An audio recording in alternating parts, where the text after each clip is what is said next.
Chers candidats, si vous vous rappelez, lors de nos vidéos précédentes, nous avions eu à faire l'approche méthodique et pratique de la dissertation littéraire en première leçon. En deuxième leçon, nous avons eu à faire les fonctions de la littérature.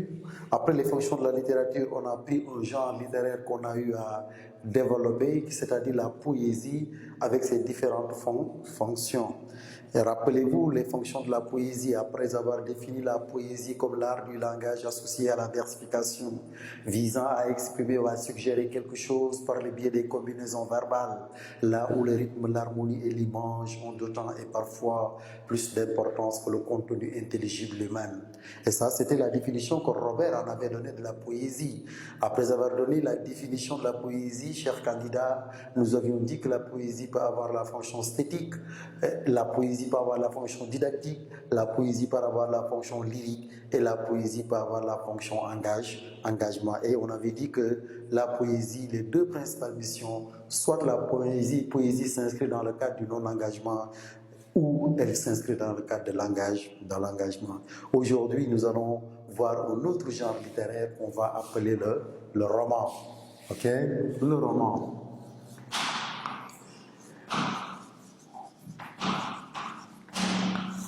Donc, le roman, nous allons essayer aujourd'hui de voir le roman. Le roman, il se définissait au Moyen-Âge, chers candidats. Au Moyen-Âge, c'était un récit en prose ou en vers. Un récit en prose ou en vers. Ça, c'était dans le cadre du langage vulgaire. Mais ce n'est qu'après que le roman sera défini comme étant une œuvre à travers laquelle on raconte l'histoire et l'aventure des personnages. Ce roman-là, nous allons voir, chers candidats, aujourd'hui ses différentes fonctions. Et parmi ces fonctions, la première fonction que nous allons voir, c'est ce qu'on va appeler la fonction divertissement. La fonction divertissement.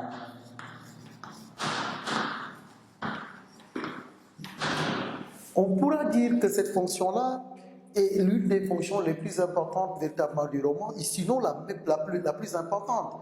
D'autant plus que la plupart de la production romanesque a pour objectif, a pour but de divertir le lecteur. Parce que lorsque le lecteur commence à ouvrir les pages d'un roman, c'est pour oublier certainement ses soucis, c'est pour se plonger dans un autre monde. C'est pourquoi le roman véritablement joue un rôle très important, car il permet au lecteur de se divertir, mais surtout de s'évader.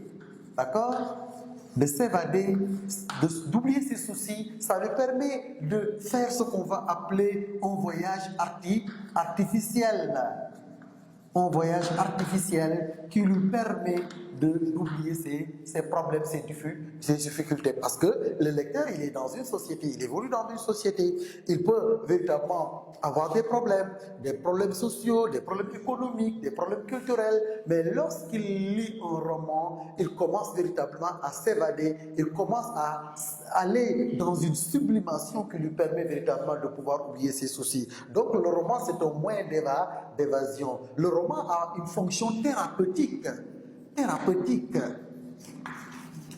a une fonction thérapeutique. Elle soigne.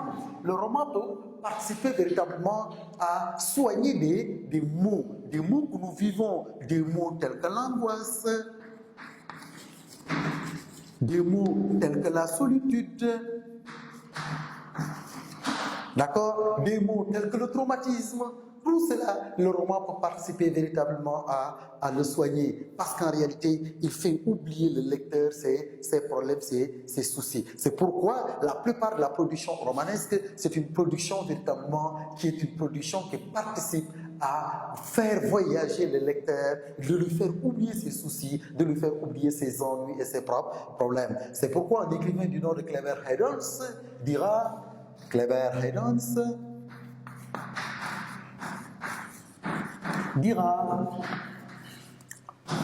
lorsque le romancier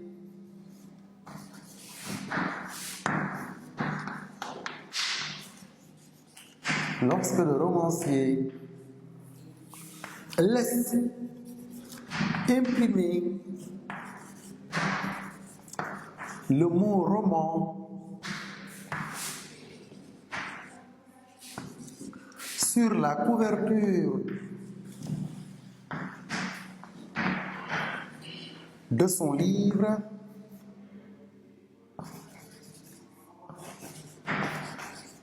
virgule, il prend l'engagement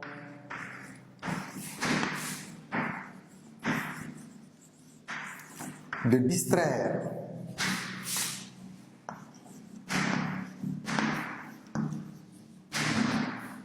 s'il ne le tient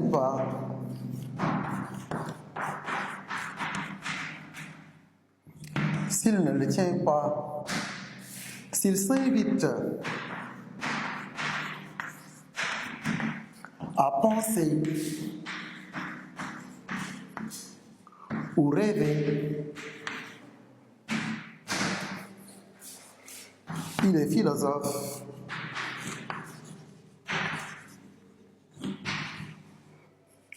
poète, mais il n'est pas romancier.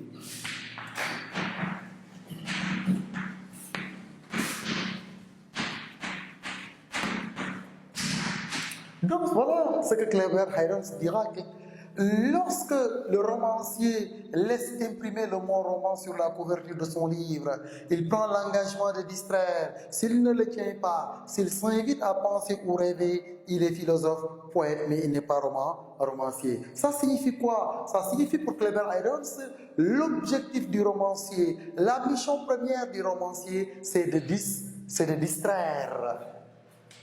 C'est de distraire. Le romancier n'a pas une autre mission sinon de distraire, c'est de faire oublier véritablement le lecteur ses problèmes, ses ennuis, son angoisse, sa solitude. Donc la mission, c'est de distraire.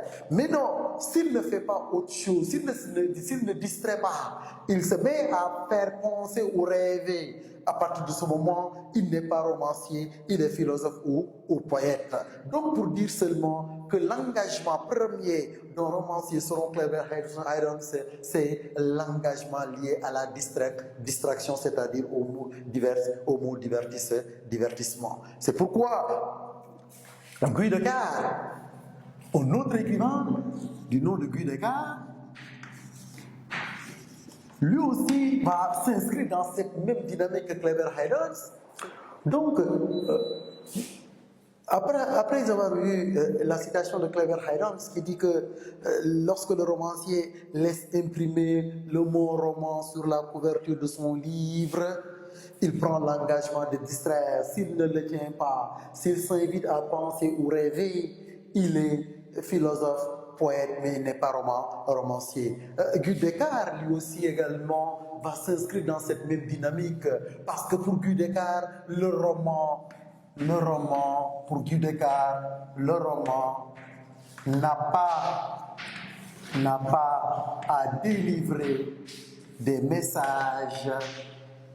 Le roman n'a pas à délivrer des messages. Virgule, le roman, c'est l'évasion. Donc, vous voyez, chers candidats, que selon Guy Descartes, le roman, ce n'est pas véritablement un outil ou un instrument à travers lequel on délivre des messages, mais c'est le roman, pour Guy Descartes, c'est un moyen d'évasion. Moyen d'évasion par rapport à qui? Par rapport au lecteur. Ça doit être véritablement ce que Jacques Laurent appelle une issue compensatoire. Jacques Laurent,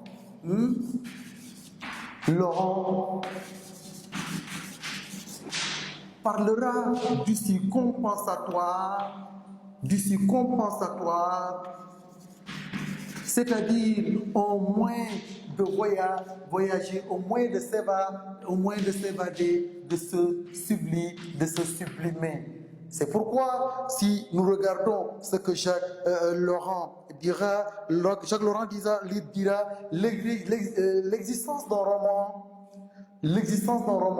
montre que dans ce bas monde-là, il y a quelque chose qui nous manque. Ça, sur Terre, il y a quelque chose qui nous manque. Et ce qui le comble, selon Jacques Laurent, c'est véritablement le roman. Donc, pour Jacques Laurent, le fait que le roman existe ça signifie qu'il y a quelque chose qui nous manque. Et ce qui nous manque, le roman est là pour le combler. C'est pourquoi il dira l'existence d'un roman. L'existence d'un roman prouve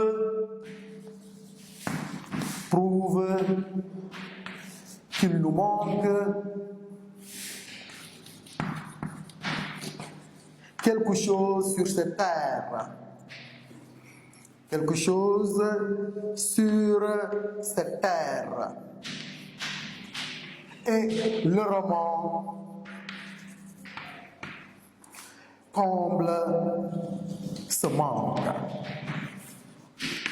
Et le roman comble ce manque. Ça signifie quoi? Ça signifie que le lecteur, lorsqu'il se plonge véritablement dans son roman et commence à lire, lorsqu'il véritablement ouvre un roman, il commence à lire, ça lui permet de s'évader, ça lui permet également d'oublier ses soucis, d'oublier ses problèmes. C'est juste pour dire que le roman, sa première fonction, c'est la fonction divertissement, parce qu'il permet au lecteur de quitter ce monde dans lequel il vit pour faire un voyage artificiel. Donc le roman a une fonction thérapeutique car il permet de soigner des maux tels que le stress, tels que l'angoisse, tels que la solitude. Mais en dehors de la fonction divertissement que nous venons de parler, chers candidats, nous allons voir que le roman peut avoir une autre fonction qu'on va appeler la fonction didactique.